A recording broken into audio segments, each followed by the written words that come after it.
Hello, I'm Mike Young. This is a report on a confrontation analysis workshop I held on the 9th of July. Well, what's confrontation analysis? It's a way to understand politics, a method to help you plan politics, and a method to help you focus on the points of leverage in politics. We don't use it at the moment when looking at political moves. Instead, we tend to use unstructured methods, usually sitting around a table listening to experts' views, even though they often disagree with one another. And that's despite the fact that there's lots of evidence that says that just relying on judgment is not much better than random chance. When these people invaded Iraq and Afghanistan, they weren't short of experts to advise them. But with the benefit of hindsight, do we think they fully understood the political implications of what they were doing? Perhaps we should go back to 1995 to find a successful example of a large-scale intervention, British General Rupert Smith's operations in Bosnia. Rupert Smith did not shy away from telling us how he worked. After the war, he wrote the book The Utility of Force. He also worked with the late Professor Nigel Howard to mathematically formalize his thoughts. This was expressed in the theory of confrontation analysis. It's Nigel Howard's work, which, since his death, I've refined and developed and will illustrate in this video. So, how do you do confrontation analysis? Well, firstly, we want to look at who's involved in the decision we're interested in. Then, find out people's positions, what they're saying they want to have happen. This is easy. You ask them. Sometimes you have to listen for hints a bit, but in general you can get this. It's declared and in the open. Doesn't require knowing anyone's motivations or access to classified data. Just what they are saying. Third step is to find out what they will do if no better agreement can be made and nobody budges from their position. That's called the threatened future. It's what are people threatening or promising to do, and, more importantly, who believes them. So let's look at how we did that in the workshop, where we looked at the politics of the Middle Eastern country of Bahrain. Right, first step, who's involved? These are the four sides we represented. Firstly, the Bahrain government, based around the Al Khalifa family, the king, his son, the crown prince, and his uncle, who's prime minister. They, like 40% of the population, are Sunni Arabs and hold a lot of the political power. Secondly, the Shia, represented by the Al-Wafaq political party and their Iranian allies. The Shia are a majority of the population, but they think the king is discriminating against them and being undemocratic, something the king denies. They have, against the wishes of the king, been publishing bitter, divisive stories which the king thinks is irresponsibly stirring up hatred. Thirdly, Bahrain's powerful neighbour, the Sunnis, and the extreme Sunnis, the Salafists. They think the king should be tougher on the Shia, but they definitely don't want disorder in Bahrain, as that would affect Saudi economically, and any unrest would easily spill over. Fourthly, the Western media, and they're on the lookout for a good story. They tend to support the Shia as the underdog, who have been denied their democratic rights, but they're a bit worried that instability may result in far too much Iranian influence. So those are the parties involved. What are they saying they want to have happen? Let's look at that in detail. First of all, the Bahrain government could discriminate against the Shia. What we do is we put the positions of the parties down. We build up a table like this. Each of the participants has a position, what they think will happen. ought to happen. So, should the Bahrain government discriminate against the Shia? No, say al-Wafaq. Ask the Bahrain government, are you discriminating against the Shia? And they say, no, we're not. Now, the other two parties aren't really that interested. So that's our positions. Our next step is the threatened future. What will they do if nobody budges? We put that on the left-hand side of the table. And the Bahrain government is saying that it's not discriminating against the Shia and it's not going to in the future. So put a cross there. But remember, we also said, do others actually believe them? And al-Wafaq does not. So we show that by putting a question mark there. Now that is a problem. Al-Wafaq think the government is lying. They think this cross is actually a tick, and that is a dilemma for al-Wafaq.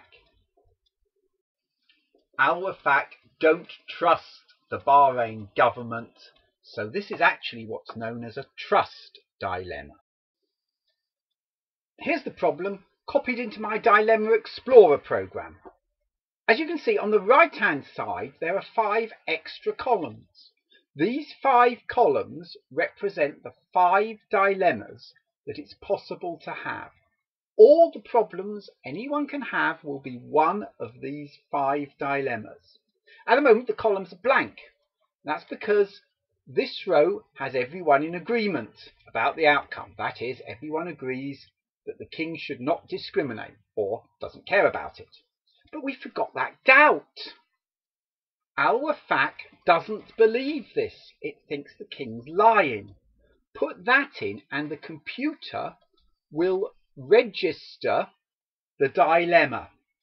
It knows what dilemmas there are because what dilemmas there are follow from the structure.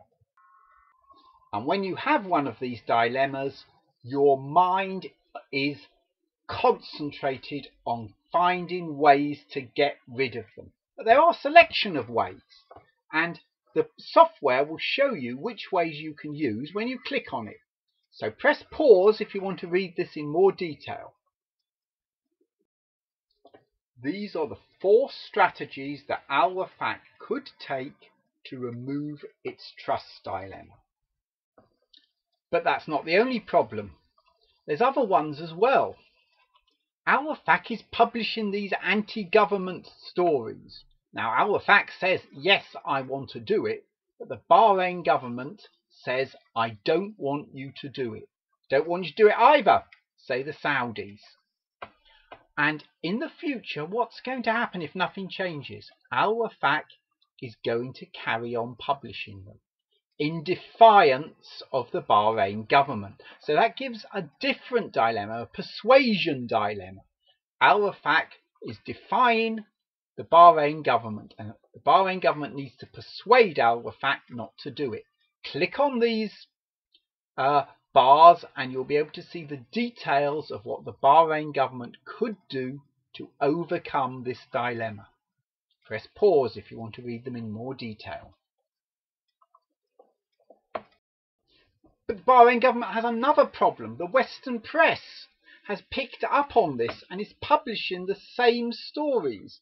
And the Bahrain government is getting bad press in the world because of this.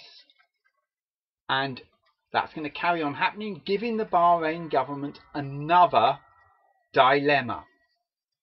So the Bahrain government tries to put its point of view to the Western press. It says, Western press, will you publish our point of view, please? But the Western press says, not really. It's not really doing it. So more and more dilemmas appear. What could the Bahrain government do about it? Well, here's what the Bahrain government has tried. Look at this dilemma. Let's try and get rid of this dilemma of al-Wafaq publishing the anti-government stories. There are 6 ways you can get rid of a dilemma. Press pause if you want to read them in more detail. But what the Bahrain government chose was method B, to introduce a threat to deter al-Wafaq. Could you make it awful for the Shia to actually publish those anti-government stories? Or could you do E? Could you make them unable to publish the anti-government stories?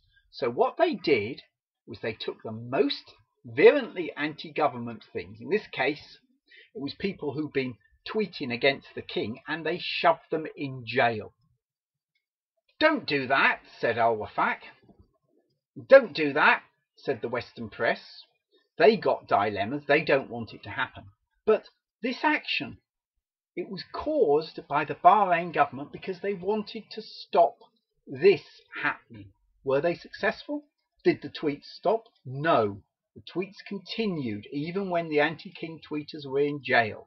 And of course, the jailed people, their tweet scores increased immensely. They became the most popular tweeters in the country. So it wasn't really effective at dealing with this main problem.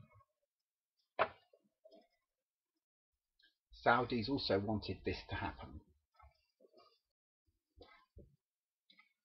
So this was the current political situation at the time of the workshop. We then asked the participants what they would do and gave them a chance to develop the politics themselves. This is what happened.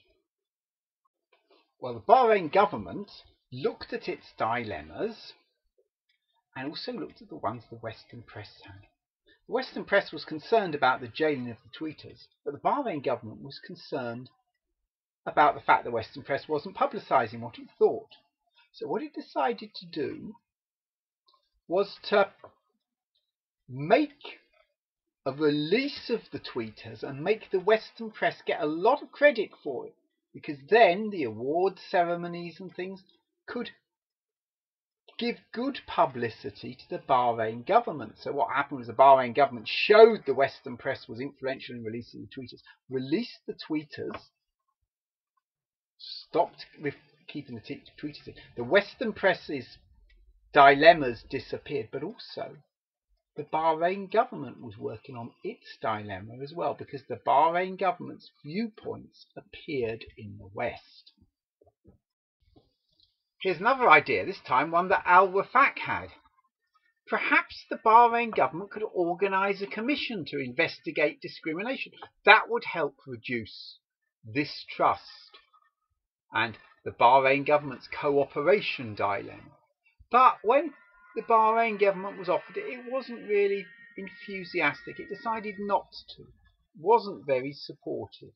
And the Saudis agreed with them. So this idea never really got started. Another idea the participants came up with was to encourage investment in the poorer regions. These happen to be the Shia regions. And this would help get more jobs for the Shia. And that would help encourage this trust, help wear out this question mark. Everyone agreed this was a good thing to do. And another thing they thought of was perhaps they could get into social media, and the Bahrain government could use social media to engage with some of the criticism. Well, again, some of the distrust was still there, and the Western press didn't really trust the Bahrain government to be as fair as they thought, as they wanted to be. So this was an attempt, but it wasn't particularly successful. So this was the situation at the end of the symposium. How well did the players do? Well, not too badly, I think. Firstly, the anti-king tweeters were out. Obvious progress, dilemmas eliminated.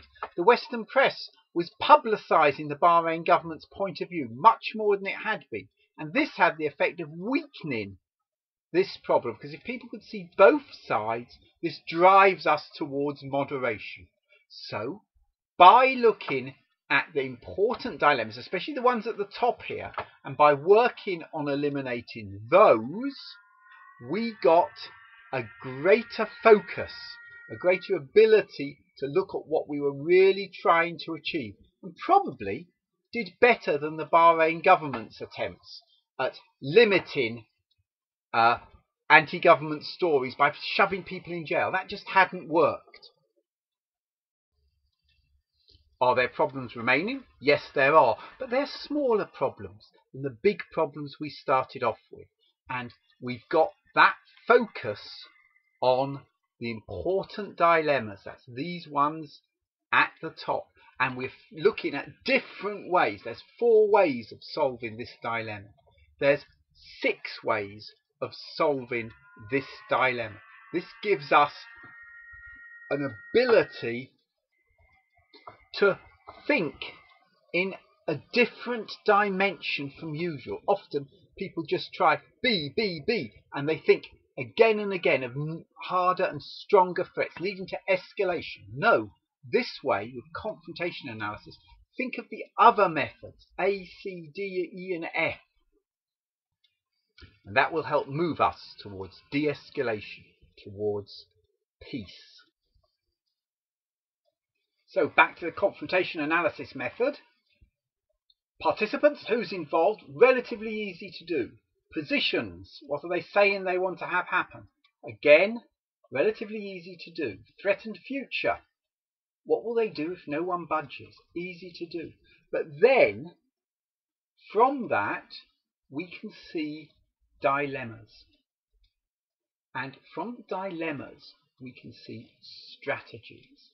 Now, these dilemmas and the strategies are where most negotiations just flounder. These bits are the hard bits, but they're the bits where our program can help. So this is Mike Young for Decision Workshop signing off.